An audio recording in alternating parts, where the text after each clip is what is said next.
Baik, salam sekali lagi. Apa kabar Bapak Ibu? Luar biasa. Baik, hari ini kita akan menikmati satu bagian firman Tuhan yang mendasari ibadah kita pada hari ini, yang terambil dari Efesus 5 ayatnya yang ke-18. Dari Efesus pasal 5 ayatnya yang ke-18, kita akan baca bersama-sama bagian firman Tuhan ini. 1, 2, 3. Dan janganlah kamu mabuk oleh anggur, oleh karena menimbulkan hawa nafsu, tetapi hendaklah kamu penuh dengan roh. Sekali lagi saya akan bacakan untuk kita. Dan janganlah kamu mabuk oleh anggur, karena anggur menimbulkan hawa nafsu, tetapi hendaklah kamu penuh dengan roh. Bapak Ibu Saudara yang terkasih dalam Tuhan, satu tema untuk kita pagi hari ini yaitu hidup penuh dengan roh. Nah, Bapak Ibu Saudara yang terkasih dalam Tuhan, setiap kita dalam menjalani hari-hari kita, dalam perjalanan hidup kita, maka seringkali kita menjalani hidup kita dengan pilihan. Kenapa? Karena pada awalnya Allah menciptakan kita dengan Tuhan anugerahkan free will bagi kita. Jadi ada kehendak bebas bagi kita dalam menjalani kehidupan kita sebagai manusia. Maka seringkali dalam perjalanan hidup kita, yang kita lakukan adalah yang kita pilih sesuai dengan apa yang kita mau, bukan sesuai apa yang orang mau, apalagi sesuai apa yang Tuhan mau inginkan kita lakukan dalam hidup kita. Nah, tetapi seringkali dunia menawarkan kita banyak hal yang tampaknya menyenangkan, yang tampaknya enak, tetapi tidak membawa kita kepada kehidupan rohani yang sejati. Sehingga Paulus berkata, janganlah kamu mabuk oleh anggur, tetapi hendaklah kamu penuh dengan roh. Nah Bapak Ibu, ayat ini mungkin sederhana, tetapi mengandung kuasa besar.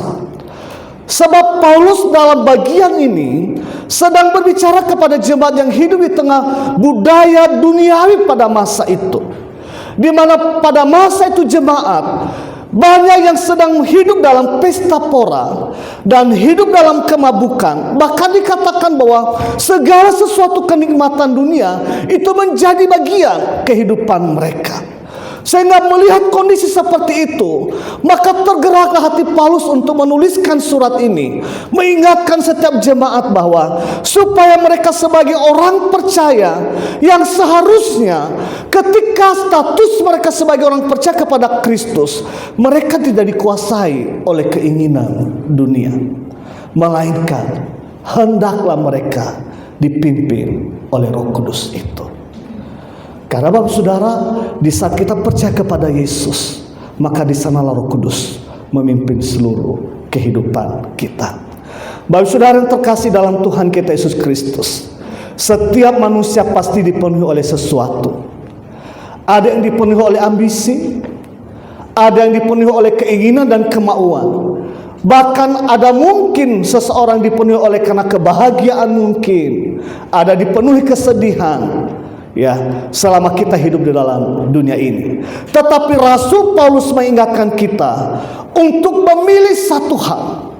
Walaupun kita hidup dalam dunia, tetapi kita tidak hidup untuk dipimpin oleh dunia ini. Tetapi Paulus katakan bahwa selama kita hidup dalam dunia sebagai status kita orang yang mengenal Kristus, maka hendaklah kita dipenuhi oleh Roh Kudus itu. Ada amin? Bapak Ibu, dunia menawarkan kenikmatan yang tampak manis. Dunia seringkali menawarkan sesuatu yang tampaknya enak dan nikmat secara daging kita, tetapi ujung-ujungnya adalah membuat hidup kita menjadi pahit. Ujung-ujungnya membuat hidup kita menjadi merana. Maka Paulus berkata, jangan kamu mabuk anggur. Ini bukan hanya tentang minuman ketika Paulus katakan jangan kamu mabuk anggur, tetapi ungkapan ini juga tentang gaya hidup yang dikuasai oleh hawa nafsu dan kesenangan sesaat. Saya mau katakan bagi saudara, ketika Paulus katakan jangan mabuk anggur, itu tidak melulu dengan minuman keras. Tetapi di sana Paulus mau mengingatkan jemaat bahwa supaya mereka sebagai orang yang percaya kepada Yesus, hendaklah mereka tidak memiliki gaya hidup yang dikuasai oleh hawa nafsu dan kesenangan yang sesaat. Karena pada akhirnya mereka akan mendukakan hati sang penyelamat itu, yaitu Kristus Yesus yang sudah mati di kayu salib. Orang percaya dipanggil untuk hidup di bawah kendali Roh Kudus. Itulah hidup yang sejati. Saudara yang terkasih dalam Tuhan, surat Efesus ditulis oleh Rasul Paulus kepada jemaat yang ada di Efesus untuk meneguhkan mereka dalam iman dan nasihat agar hidup mereka sesuai dengan panggilan sebagai orang percaya. Dalam pasal 5, Paulus menekankan tentang hidup sebagai anak-anak terang, hidup yang berkenan kepada Tuhan, dan hidup yang menjauhi dosa itu. Jadi Bapak Ibu Saudara yang terkasih dalam Tuhan kita Yesus Kristus, anak-anak terang itu artinya tidak dikuasai oleh hawa nafsu. Anak-anak terang itu tidak dikuasai oleh keinginan dunia.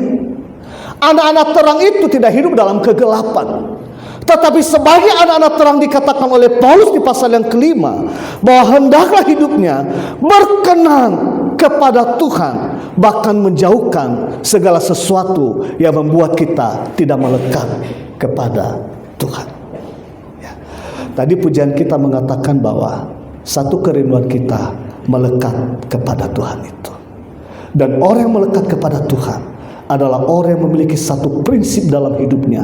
Walaupun saya hidup dalam dunia, ditawarkan kenikmatan dunia, tetapi hatiku melekat kepada Tuhan dan tidak mengerjakan apa yang Tuhan tidak inginkan untuk saya kerjakan. Untuk itu saudara, ada 3 bagian yang harus kita miliki supaya hidup kita dipimpin oleh Roh Kudus. Yang pertama, hidup penuh roh berarti hidup di bawah kendali Allah. Kalau hidup kita adalah dipimpin oleh roh, maka kita harus sadar bahwa hidup kita ini bukan di bawah kendali dunia ini. Walaupun pengaruh besar dunia menarik keinginan kita, tetapi orang yang hidupnya dipimpin oleh roh adalah sadar bahwa hidupnya ada di dalam kendali Allah. Bapak Ibu Saudara, ketika seseorang mabuk oleh anggur, maka yang terjadi di sana, hidupnya pasti tidak akan terkendali. Pasti Bapak Ibu pernah kita melihat orang mabuk ya? Atau di sini ada yang tidak pernah melihat orang mabuk? Pasti bukan mabuk karena mobil ya. Kalau mabuk itu kan oleh kenapa? Karena tidak mampu. Tapi yang mabuk di sini oleh kenapa? Tua, ya. Apalagi bir, ya. Dulu waktu saya jemput mahasiswa di Nias, ada 10 orang mahasiswa saya jemput. Kemudian ada salah satu orang tua mahasiswa itu yang mengantar kami untuk menjemput mahasiswa. Lalu dia katakan gini, "Pak, berhenti dulu." Saya katakan, "Kenapa?" "Saya mau beli aqua putih dulu." Ya. Setelah sampai membeli aqua putih, lalu sampai di mobil, ternyata ada tuak di dalam botol aqua itu, dan itu di Nias disebut aqua putih, ya, tua. Ya. Nah, Bapak Ibu coba kalau minum tuak berlebihan, ya, apalagi di Nias itu ada namanya tuofare, apa saya nggak tahu, tua yang dimasak itu yang cepat untuk membuat orang merasa hebat, merasa terbawa, punya kemampuan, tetapi membuat mabuk akhirnya. Tetapi Paulus katakan di sini gini, ketika seseorang mabuk anggur, otomatis pikirannya tidak akan terkontrol. Ya. Bahkan kata-katanya pun tidak akan tertata dengan baik. Bahkan caranya bergerak pun akan kelihatan bahwa ada di dalam keadaan yang tidak terkendali.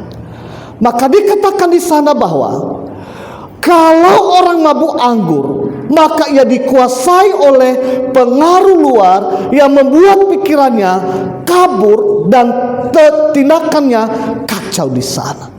Dan ketika tindakannya kacau, perbuatan tidak baik, apakah mungkin bisa disebut sebagai anak-anak terang?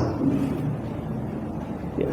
Coba bayangkan orang mabuk itu bukan lagi kata-kata berkat yang keluar dari mulutnya, tetapi kata-kata kotor. Ya. Bahkan tindakannya pun bisa menjadi tindakan yang sadis. Bisa membunuh, bisa memaki, bisa memfitnah, bisa memukul. Oleh karena apa?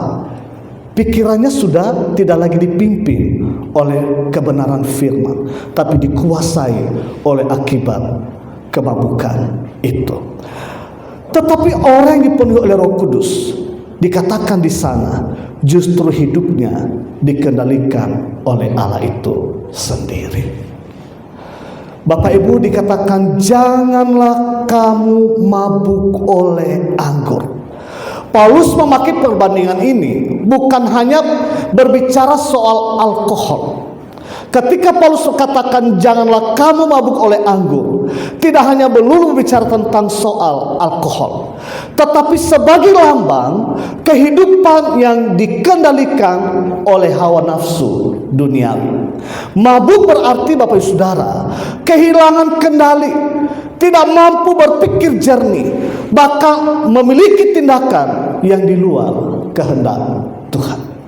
Dan ketika ada orang dalam keadaan seperti begini, tidak akan mungkin melakukan apa yang menjadi kesenangan hati Tuhan. Bapak Ibu, karena anggur menimbulkan hawa nafsu, itu kata Paulus. Janganlah mabuk anggur, karena anggur itu menimbulkan hawa nafsu. Tapi jangan nanti katakan Bapak Ibu Saudara, kalau begitu perjamuan kudus diganti dengan air aqua. Ya, anggur itu kan orang yang mabuk itu karena apa? Berlebihan, tidak sesuai dengan porsi, bukan lagi untuk satu kebutuhan. Tetapi orang yang mabuk anggur adalah terjadi oleh karena apa? Kepuasan hawa nafsu. Nah, Bapak Ibu yang dikasihi Tuhan, karena anggur menimbulkan hawa nafsu, kata ini berarti orang yang hidup dalam hawa nafsu, dikatakan di sana hidupnya akan menjadi hidup yang liar. Ya. Orang yang dikuasai oleh hawa nafsu, dikatakan bahwa hidupnya akan hidup dalam pemerusan atau tanpa arah. Sehingga Paulus mengingatkan bahwa kehidupan yang dikuasai oleh kedagingan akan membawa kepada satu kehancuran. Maka dikatakan Roh Kudus bukan membuat kita kehilangan kesadaran, tetapi justru membuat kita sadar akan ilahi, dan kesadaran akan Allah, kesadaran akan dosa, dan kesadaran untuk hidup yang benar. Maka kata Paulus, hiduplah dipimpin oleh Roh Kudus itu. Karena kalau kita dipimpin oleh hawa nafsu kita, maka dikatakan bahwa kita akan menjadi orang yang liar. Kita akan menjadi orang yang tidak tertata. Kita akan menjadi orang yang mendukakan hati Tuhan. Tetapi kalau kita dipimpin dan dikendalikan oleh Allah itu, maka dikatakan ketika kita memberi diri dipimpin oleh Roh Kudus, maka kita akan mengalami kesadaran akan ilahi. Kesadaran akan ilahi inilah yang akan membuat kita untuk melakukan segala sesuatu yang sesuai dengan kehendak Allah. Kalau kita sadar akan ilahi, maka akan membuat kita untuk sadar untuk menjauhkan segala sesuatu yang tidak dikehendaki oleh Tuhan. Bahkan membuat kita untuk jijik untuk mengerjakan dosa itu. Karena satu tujuan kita adalah kita hidup dalam dunia ini untuk hidup benar di hadapan Tuhan. Ada amin? Ada amin?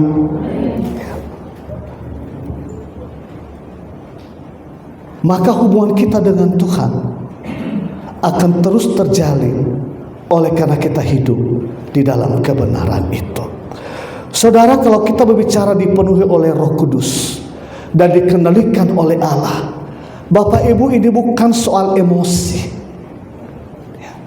bukan juga tentang sensasi rohani, tetapi dikatakan kita dikendalikan oleh Allah karena kita dipimpin oleh Roh Kudus. Itu artinya soal siapa yang mengendalikan hidup kita.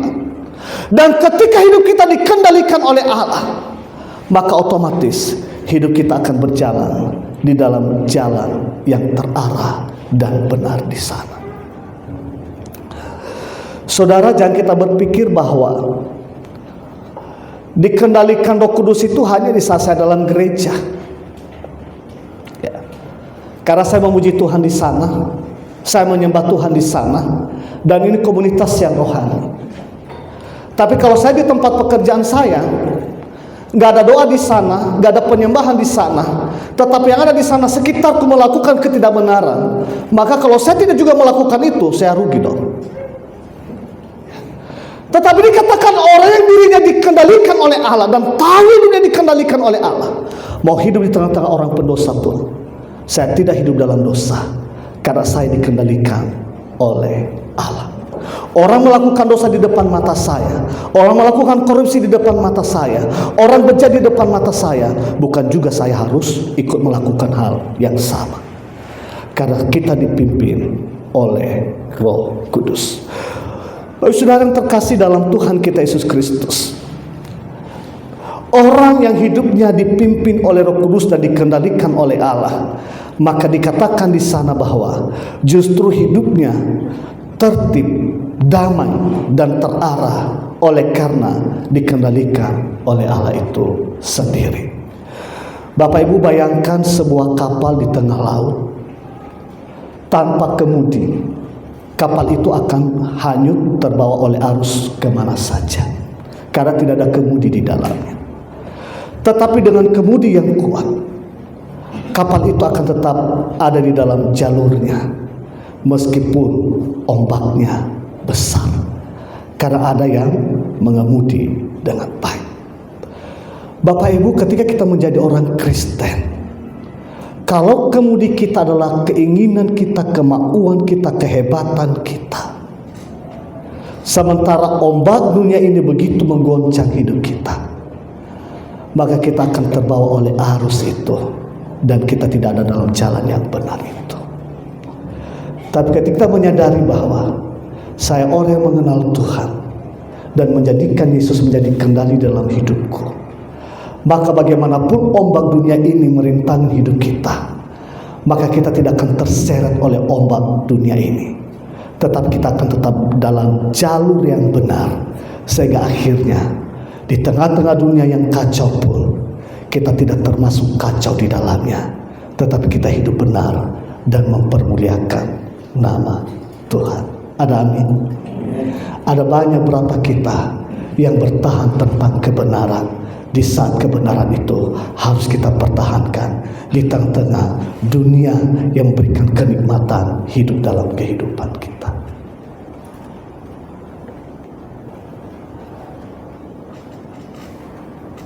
Saya berpikir Bapak Ibu, lebih baik saya kehilangan berjuta-juta oleh karena Tuhan tidak inginkan, daripada saya kehilangan kebenaran di dalamnya. Memang dalam perjalanan hidup kita sebagai orang Kristen, kita harus punya komitmen dan pegangan yang kuat terhadap kebenaran itu. Kalau tidak, takut-takutnya kita hanya orang Kristen di dalam gereja, tetapi di luar sana kita kehilangan identitas. Tetapi orang dikendalikan oleh Allah karena dipimpin oleh Roh Kudus, apapun kondisinya di luar sana, identitas kita tidak akan pernah hilang karena kita dikendalikan oleh Allah. Yang kedua, saudara, dipimpin oleh Roh adalah hidup yang dipenuhi oleh Roh, berarti ada perubahan diri. Sangat sakit telinga mengatakan bahwa aku di dalam Kristus, tapi hidupnya simbolis. Aku mengenal Tuhan, tetapi hidupnya, kata bahasa Nias, afekha. Tetapi dikatakan bahwa ketika hidup kita dipimpin oleh Roh Kudus itu, maka kita harus juga terlihat ada perubahan di dalam diri kita. Saudara, Roh Kudus bekerja dari dalam hati kita. Ia tidak sekedar mengubah perilaku luar kita, tetapi memperbaharui hati dan pikiran kita. Artinya saudara bahwa pengenalan kita kepada Kristus sehingga Roh Kudus bekerja dalam hidup kita tidak hanya merubah status kita.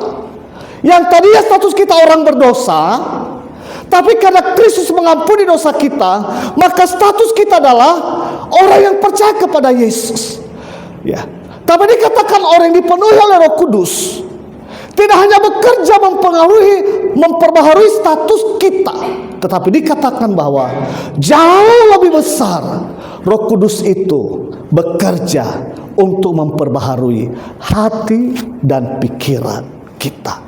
Ketika hati dan pikiran kita terubahkan, maka perilaku kita pun, tabiat kita pun, sikap hidup kita pun akan berubah di sana. Sehingga Paulus katakan, hidupku bukan aku lagi. Semenjak aku bertemu secara pribadi dengan Yesus, hidupku bukan aku lagi, melainkan Kristuslah yang hidup di dalam aku. Ada amin? Ada amin?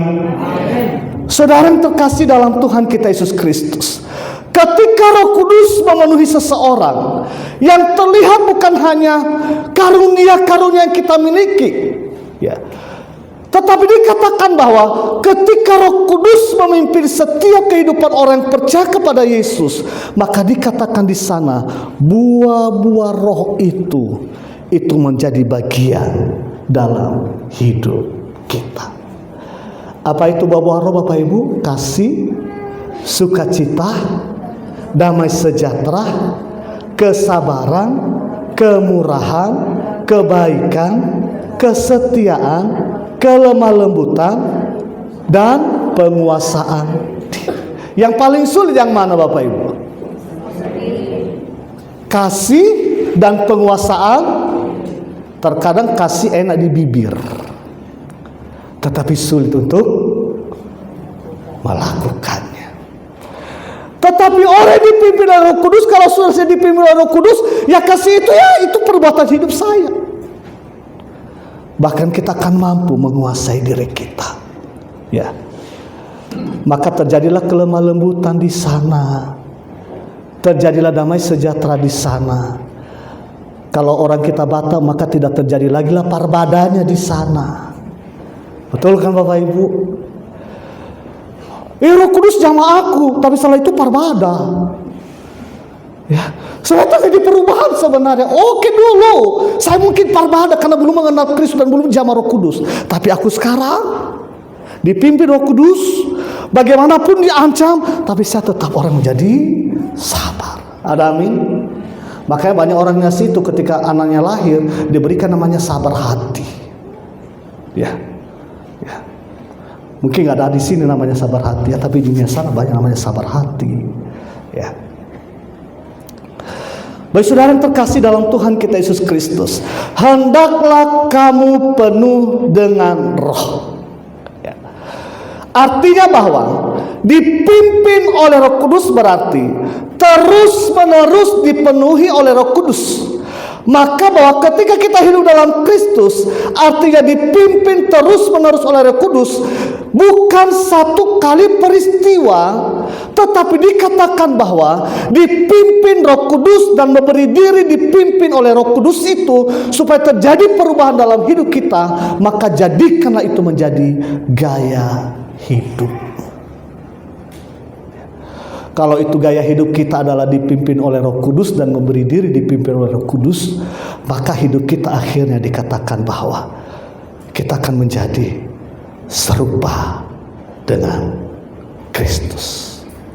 Memang kita bukan Kristus, tapi kita harus serupa dengan Kristus. Apa yang serupa? Sikapnya, tindakannya, perbuatannya, kehidupannya, dan itu yang Allah inginkan terjadi dalam hidup kita. Saudara, hidup penuh Roh berarti hidup yang makin hari makin serupa dengan Kristus. Coba sampaikan ke kanan kirimu, hidup serupa dengan Kristus.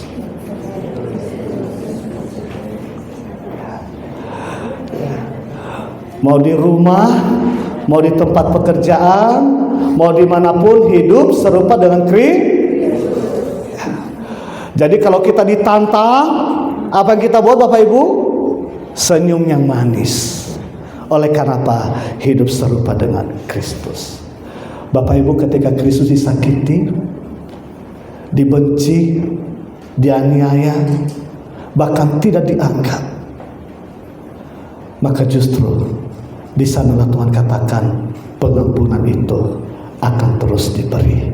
Oleh karena itulah hidup di dalam Kristus. Ya, contohnya Bapak Ibu, kalau kita mau hidup serupa dengan Kristus, kalau dulu kita mudah marah, sekarang lebih diperbanyakkan sabarnya. Ya. Tapi ada mahasiswa katakan di UNRI, kan Yesus juga marah Pak. Ya. Kemarahan Yesus bukan karena kepuasan dagingnya, tapi kita seringkali marah karena luapan daging kita, emosi kita, kepuasan batinnya kita. Kalau dulu kita penuh dengan keluh kesah, sedikit-sedikit mengeluh, sedikit-sedikit mengeluh, gak ada berkat mengeluh, ada berkat mengeluh.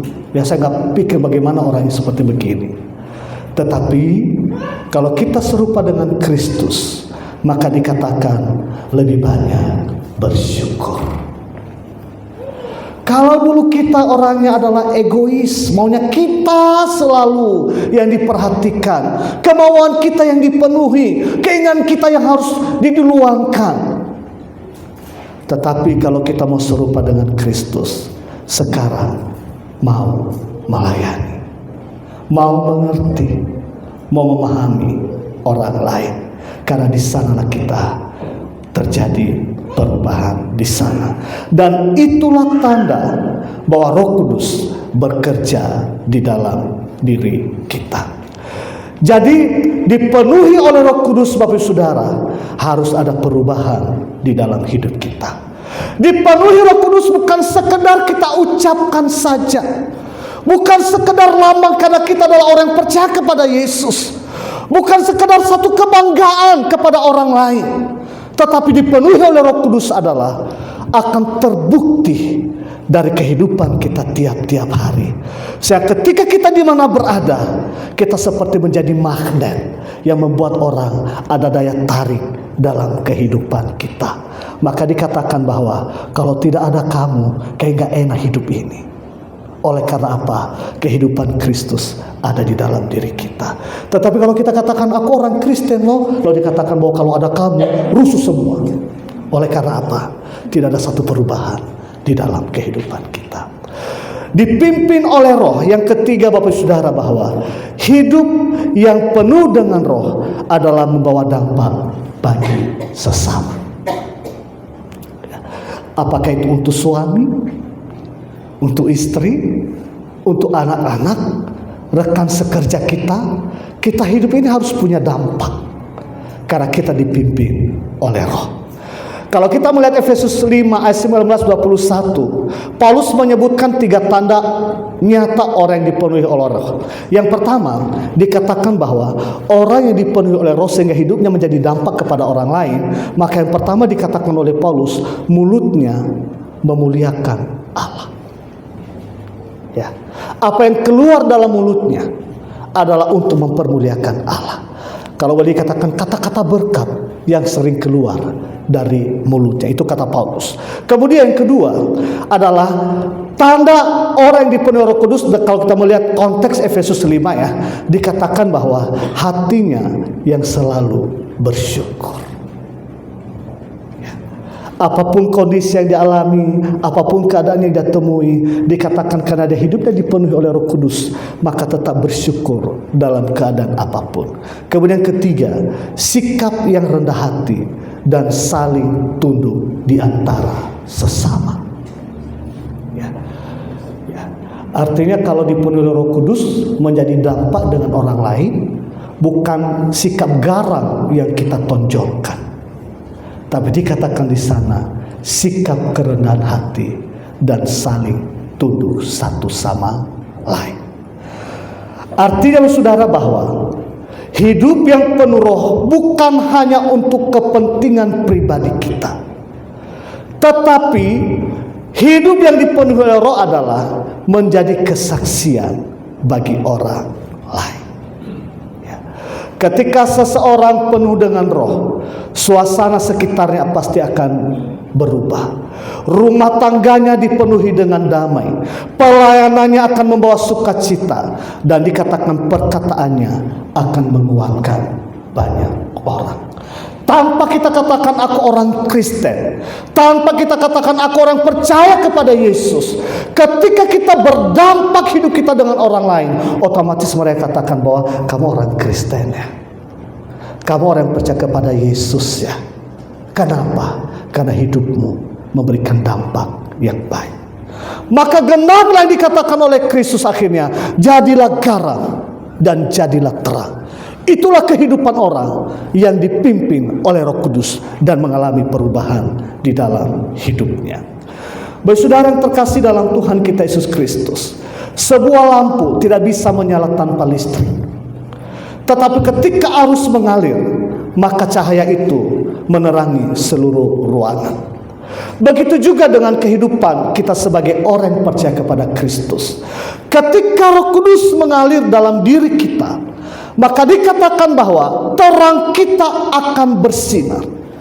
Di rumah, di tempat kerja, di gereja, akan kita menjadi orang bersinar dan memberikan kesejukan kepada orang yang ada di sekitar kita. Orang lain akan merasakan damai dan kasih Kristus melalui kita. Sebentar lagi kita akan merayakan Natal, yaitu damai yang Tuhan beri bagi kita. Tetapi apakah kita hanya orang yang tahu damai itu? Tapi kita tidak menjadi orang yang memancarkan damai kepada orang. Bapak Ibu, saya mau katakan, tanpa memberi diri dipimpin oleh Roh Kudus, mau siapapun kita akan sulit menjadi dampak yang baik kepada orang lain. Karena pada dasarnya kita hidup dengan rasa daging kita. Mau pendeta sekalipun, kalau dia tidak memberi diri dipimpin oleh Roh Kudus, tak akan mungkin dia akan menjadi satu pribadi yang memberikan dampak yang baik kepada orang lain.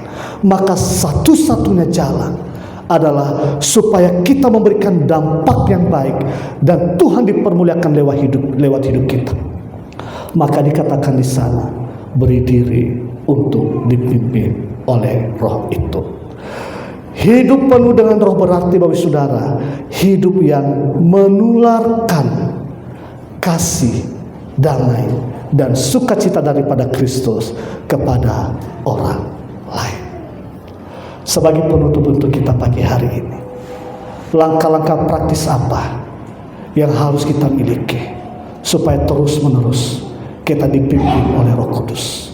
Yang pertama adalah bangun kehidupan doa dan penyembahanmu dengan Tuhan. Tadi pujian kita mengatakan, ku terhubung dengan. Tanpa keterhubungan kita dengan Tuhan, sepintar apapun kita, sehebat apapun kita tidak akan menjadi dampak yang benar kepada orang yang ada di sekitar kita.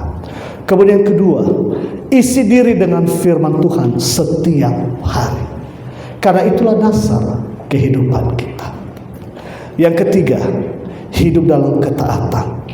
Dan yang keempat, jangan menjauh dari persekutuan apapun. Maka di sanalah terus-menerus kita akan dipimpin Roh Kudus. Maka hidup kita akan menjadi hidup yang seturut dengan kehendak Tuhan. Bapak Ibu, waktu kita tidak ada yang tahu. Tetapi aku tahu, selama aku hidup dalam dunia ini, saya harus menjadi saksi yang benar. Karena itulah yang Tuhan kehendaki dalam hidup kita. Sekali lagi, setiap kita dalam ruangan ini, waktu kita tidak ada yang tahu kapan berakhir. Dan kalaupun berakhir hidupku kapanpun, tetapi yang aku tahu, ada Roh Kudus yang memimpin hidupku. Sehingga selama aku hidup dalam dunia ini, aku menjadi berkat bagi banyak orang. dan nama Tuhan dipermuliakan di dalamnya. Saya mengundang saudara untuk bangkit berdiri.